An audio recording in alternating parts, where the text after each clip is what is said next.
The Judicial Department. Section 114. Selection, Removal. 1. The Supreme Court shall appoint a clerk to serve as it shall determine. 2. The Court of Appeals shall appoint a clerk to serve as it shall determine. 3. The clerks of the Circuit Court shall be elected in the manner provided elsewhere in this Constitution. The clerks of the Circuit Court shall serve as the clerks of the District Court. The clerks of the Circuit Court shall be removable from office by the Supreme Court upon good cause shown. The Judicial Amendment of 1975 empowered the Supreme Court and the Court of Appeals to appoint its clerks. Voters elected the clerk of the previous Court of Appeals. During the period of the Third Constitution, 1851 to 1891, the clerk of the Court of Appeals earned from $10,000 to $15,000 per year from fees, making that office one of the most sought after at the state level. The current Constitution limited the income of the clerk of the Court of Appeals to $5,000 per year, and the General Assembly, in 1893, set the office's annual salary at $4,000. The amendment continued the practice of electing clerks of the Circuit Court and provided that they would also be clerks of the District Court. Section 97 provides for the election of Circuit Court clerks for a term of 6 years. The Attorney General has issued an opinion that a Circuit Court clerk is entitled to receive a salary from the County Treasury for services rendered as ex officio librarian of the County Law Library, and that, subject to a 5-year statute of limitations, the county is required to make up for payments not made in the past. Further, a Circuit Court clerk's hiring and firing of deputy clerks is subject to applicable provisions of the personnel rules of the Kentucky Supreme Court. Section 115. Right of Appeal Procedure.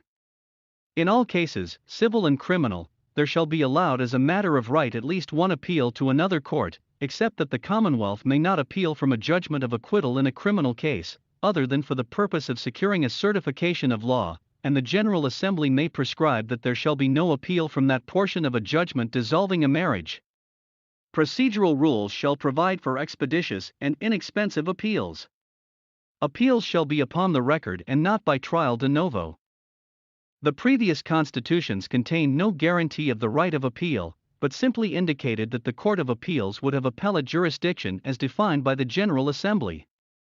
The Third Constitution also authorized the General Assembly to provide for appeals from felony convictions, a right that did not exist until the legislature created it in 1854.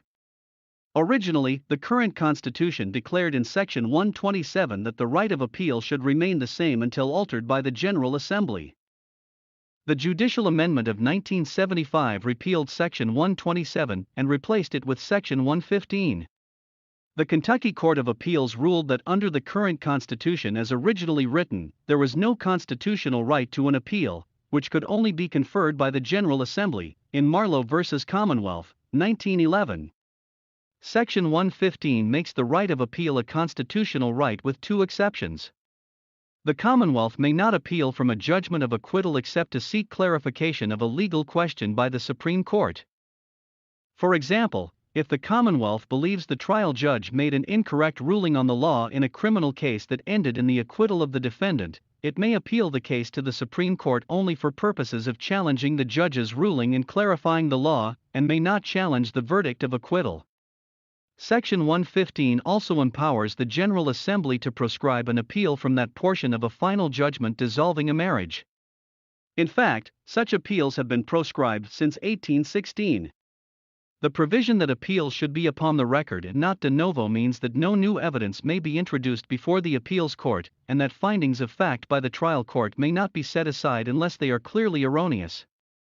Under an appeal by trial de novo, new evidence may be introduced before the appellate court and findings of fact may be more readily set aside.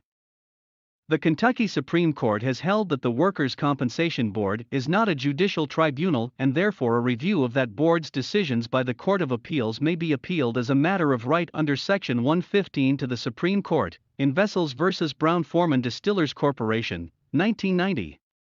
The court has also ruled that Section 115 does not prohibit the Commonwealth from appealing the judgment of a trial judge that a defendant is not guilty of reckless homicide as a matter of law, nor does it prohibit the Supreme Court from reversing the judgment and reinstating the guilty verdict of the jury, in Commonwealth v. Brindley, 1986. In Goldman v. Eichenholz, 1993, the court ruled that a party to a divorce proceeding may not secure an order from the Court of Appeals. A writ of mandamus, that compels the trial judge to set aside a divorce decree when such an order would amount to an appeal prohibited by a statute enacted pursuant to Section 115. Section 116. Rules governing jurisdiction, personnel, procedure, bar membership.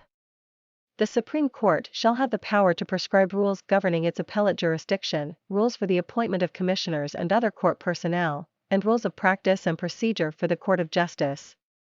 The Supreme Court shall, by rule, govern admission to the bar and the discipline of members of the bar. Although under the current Constitution as originally written, the Court of Appeals ruled that it had inherent power to issue rules of procedure and that it could ignore rules of procedure enacted by the General Assembly if they interfered with the orderly and effective administration of justice. In Burton v. Mayer, 1938, the General Assembly nonetheless enacted the rules of civil and criminal procedure. Section 116, a part of the Judicial Amendment of 1975, empowers the Supreme Court to prescribe the rules of civil and criminal procedure that apply to practice before all of the courts of the Kentucky judiciary. Section 116 also authorizes the Supreme Court to govern by rule the admission to the bar, a power possessed by the court's predecessor. The old Court of Appeals, since the establishment of the modern state bar in 1934, and to provide for the discipline of members of the bar, a power given to the Court of Appeals by a statute enacted in 1934. In Ex Parte Auditor of Public Accounts, 1980, the Supreme Court held that the Auditor of Public Accounts had no authority to audit the books and accounts of the State Bar Association because Section 116 gave exclusive authority over the association to the Supreme Court. The court also ruled that a circuit court may not interfere with the Kentucky Bar Association's disciplinary proceedings against an attorney as such interference would violate Section 116, which gives the exclusive right of such discipline to the Supreme Court and its designated agency, the State Bar Association, in Kentucky Bar Association v. Shoemaker, 1993. In O'Brien v. Hedgespeth, 1995, the court held unconstitutional a statute making admissible evidence of certain insurance payments on the grounds that it violated the Supreme Court's constitutionally vested power as provided by Section 116 to issue rules of practice and procedure for the courts of Kentucky. Section 117. Election. Justices of the Supreme Court and judges of the Court of Appeals, Circuit and District Court shall be elected from their respective districts or circuits on a non-partisan basis as provided by law. The Judicial Amendment of 1975 provided for the election of judges on a non-partisan basis. Before the effective date of this amendment, political parties nominated judicial candidates. The Kentucky Supreme Court has cited Section 117 in its ruling that a judicial canon that strictly prohibits judicial candidates from commenting on virtually every issue that would be of interest to the voting public violates both the Kentucky and federal guarantees of free speech, in J.C.J.D. v. R.J.C.R., 1991. The court reasoned that Section 117 provides for the popular election of the state judiciary, a process that includes the right of a candidate to make campaign statements that inform the public about where he or she stands on relevant issues. The court has also held that a statute that placed the names of judicial candidates on a primary election ballot in order to reduce the number of candidates to two, where the non-judicial candidates are mostly seeking partisan party nominations, does not violate the non-partisan requirement of Section 117 since the primary ballot provides no party designation for judicial candidates. In Davis v. Delahanty, 1977. The Special Commission on Constitutional Review of 1987 recommended that Sections 117 and 119 be amended to provide for the adoption of the Missouri Plan whereby all judges would be appointed by the governor from a list of persons submitted by nominating commissions and would, at intervals, stand for retention election. Section 118. Vacancies. 1. A vacancy in the office of a Justice of the Supreme Court, or of a Judge of the Court of Appeals, Circuit or District Court, which under Section 152 of this Constitution is to be filled by appointment by the Governor, shall be filled by the Governor from a list of 3 names presented to him by the appropriate Judicial Nominating Commission. If the Governor fails to make an appointment from the list within 60 days from the date it is presented to him, the appointment shall be made from the same list by the Chief Justice of the Supreme Court. 2. There shall be 1 Judicial Nominating Commission for the Supreme Court and the Court of Appeals, one for each judicial circuit, and one for each judicial district, except that a circuit and district having the same boundary shall have but one judicial nominating commission. Each commission shall consist of 7 members, one of whom shall be the Chief Justice of the Supreme Court, who shall be chairman. 2 members of each commission shall be members of the bar, who shall be elected by their fellow members.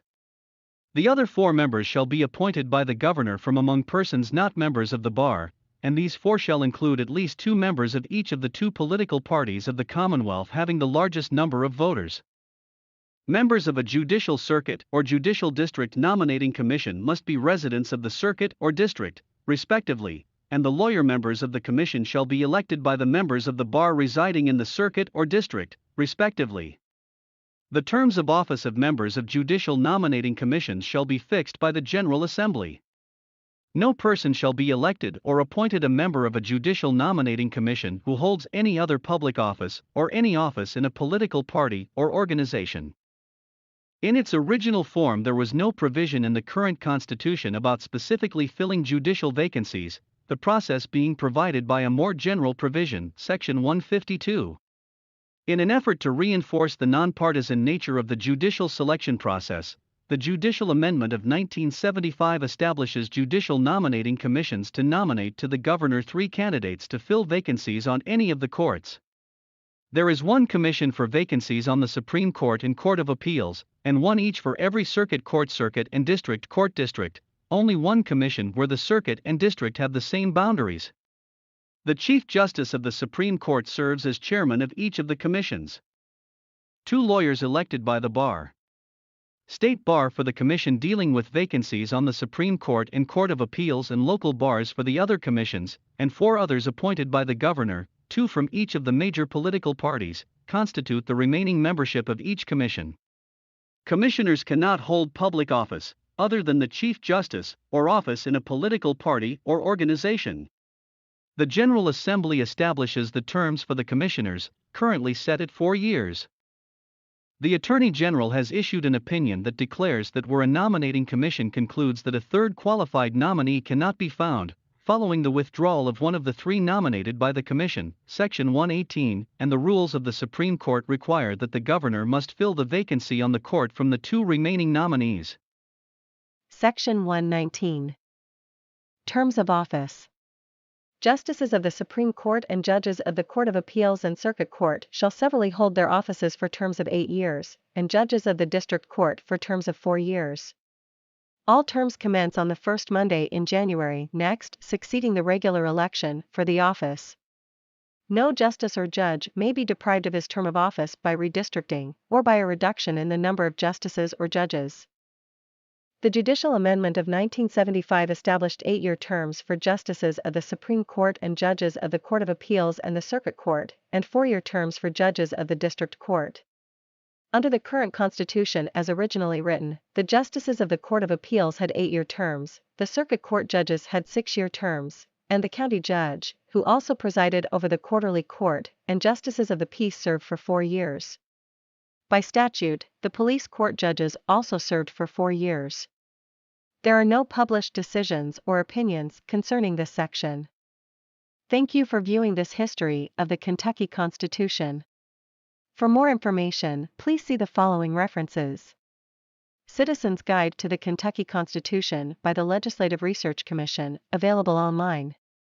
Or the book, The Kentucky State Constitution, by Robert M. Ireland, Oxford University Press.